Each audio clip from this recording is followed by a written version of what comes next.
আজকে আমি আপনাদেরকে দুইটা গল্প শেয়ার করব। এই গল্পগুলো আমাদের বাস্তব অভিজ্ঞতা থেকে, আমাদের কাস্টমারদের এক্সপিরিয়েন্স আমি আপনাদের সাথে শেয়ার করব। এখানে একটা ছেলের গল্প, একটা মেয়ের গল্প থাকবে।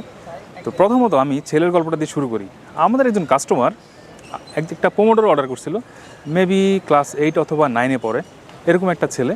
তো একটা পোমোডোর অর্ডার করছিল, করার পরে তাকে আমরা একটা ডেলিভারিতে পাঠালাম। পাঠানোর পরে তার মা কোনোভাবেই তাকে সেই পোমোডোরটা রিসিভ করতে দেয়নি। যখনই গেল আমাদের কুরিয়ারম্যান যাওয়ার পরে, এত টাকা কেন, এটার দাম এত টাকা দিয়ে এটা কেন কিনতেছো, এটা দিয়ে তোমার কী কাজে আসবে, এটা দিয়ে তুমি পড়ালেখার কী এমন উন্নতি করে ফেলবে, এই ধরনের কথাবার্তা রাইডারকে বলা শুরু করলো এবং ছেলেটাকে কোনোভাবে এটা নিতে দেয় নাই। তো এরপরে আমরা যখন কাস্টমারকে ফোন করলাম, কাস্টমারের মা আবার ফোনটা ধরলো, ধরার পরে বলতেছে যে আপনারা আমার ছেলের মাথা ব্রেন ওয়াশ করে ফেলছেন, এটা সে করছেন, সেটা করছেন, এগুলো বলে টলে আমাদেরকে যা তা বললো। তো এটা হচ্ছে একটা কাহিনী, এটা সারমর্ম আপনাকে আমি পরে শোনাচ্ছি। এরপরে একটা মেয়ের কাহিনী বলি।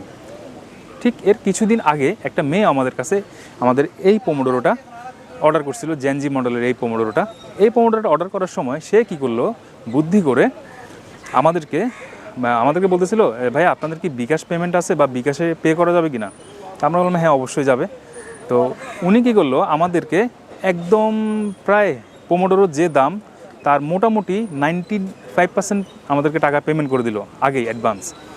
তো আমরা এটার কারণ হিসেবে উনিকে জিজ্ঞেস করলাম, আপনি আসলে পুরো টাকা পেমেন্ট না করে 95% কেন পেমেন্ট করছেন?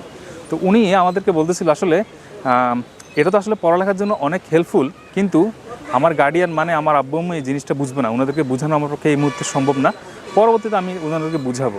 তো এই জন্য উনি কী করলো, চালাকি করে আগেই আমাদেরকে 95% পেমেন্টটা করে দিল।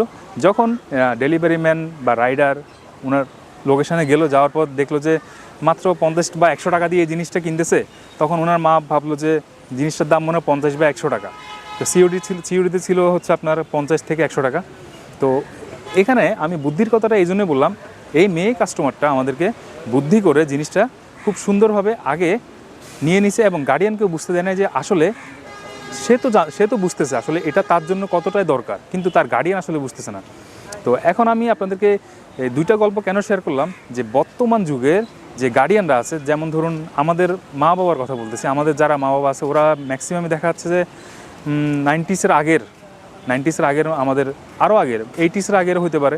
তো ওনাদের জেনারেশনে ওনারা যেভাবে পড়াশোনা করে আসছে, দেখা যাচ্ছে মাস্টারের বেতের বাড়ি, বাবা মায়ের বকাঝকা খেয়ে আমরাও ওইভাবে পড়াশোনা করে আসছি। কিন্তু বর্তমানে যে পরিস্থিতিতে দাঁড়িয়েছে, যেমন ধরুন স্যাররা চাইলেও ছাত্রকে বা ছাত্রীকে শাসন করতে পারে না, আবার আমাদেরকে রিস্ট্রিক্ট করার জন্য অনেক ধরনের অনেক গ্যাজেট চলে আসছে, ইন্টারনেট চলে আসছে, মোবাইল ফোন চলে আসছে, সব কিছু মিলিয়ে আসলে পড়াশোনাতে ফোকাসটা ধরে রাখা খুবই টাফ। এই জন্য আসলে বর্তমান যুগে স্মার্টভাবে পড়ার জন্য, স্মার্টলি পড়াশোনা করার জন্য আমাদের এই গ্যাজেটগুলো খুবই দরকার, যেটা আমাদের বাবা মা বুঝবে না, কিন্তু আমরা ঠিকই বুঝতেছি। এখন আপনার বাবা মাকে কনভিন্স করার দায়িত্ব কিন্তু আপনার। সো আমি বলতে চাই, একটু চালাক না হলে আসলে দুনিয়াতে টিকা খুবই মুশকিল। এই ক্ষেত্রেও এই কথাটাই প্রযোজ্য। আপনি এই গ্যাজেটটা সংগ্রহ করতে পারেন আমাদের পেজে মেসেজ করে অথবা হোয়াটসঅ্যাপ নম্বরে কল করে।